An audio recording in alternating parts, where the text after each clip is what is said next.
নমস্কার। আজকে সাপ্তাহিক রাশি বলে আলোচনা করব। সাপ্তাহিক রাশি বলতে 27 জানুয়ারি টু 2 ফেব্রুয়ারি।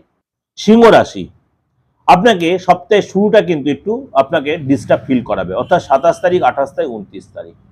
এই সময় কিন্তু আপনি কোনো কাজে হয়তো সাকসেস পাবেন না বা নিরাশ হবেন। মনটার মধ্যে একটা অস্থিরতা কাজ করবে এবং বড় টেনশন আপনার মধ্যে আছে, কনফিডেন্স অভাব হবে এবং আপনার ধন লস, অর্থ লস এগুলো কিন্তু হবে। কোনো জায়গায় আপনি হয়তো ট্রাফিক কেস খেয়ে গেলেন বা চালান কোথাও কাটতে পারবে, আপনার তো ট্যাক্স কাটার ব্যাপার এগুলো হলো। অর্থ যেন সহজে আসতে চাইবে না, ভীষণ অস্থিরতা আপনার মধ্যে কাজ করবে। কিন্তু 30 তারিখের পর থেকে আস্তে আস্তে আপনার অনেকটা জিনিসটা নর্মাল হবে। 30 তারিখের পর থেকে তোমার সরস্বতীর প্রভাবটা অনেকটা কাটবে, সরস্বতীর প্রভাবটা অনেকটা কাটবে। আর্থিক যোগাযোগ হবে, অস্থিরতা অনেকটা কমবে, সেল বাড়বে, বসের সাথে রিলেশন আগের চেয়ে অনেকটা বেটার হবে এবং আপনার যাদের আত্মীয় স্বজনের রিলেশনটা বেটার হবে, আপনি শ্বশুরবাড়িতে যেতে চাইবেন, শ্বশুরবাড়িতে অনেকটা সময় কাটাবেন। আপনার পার্টনার, লাইফ পার্টনার সে হয়তো বাইরে কোথাও ঘুরতে এসে তাদেরকে সময় দেবেন। অর্থাৎ আস্তে আস্তে সময়টা অনেকটা আপনার ফেভার হবে।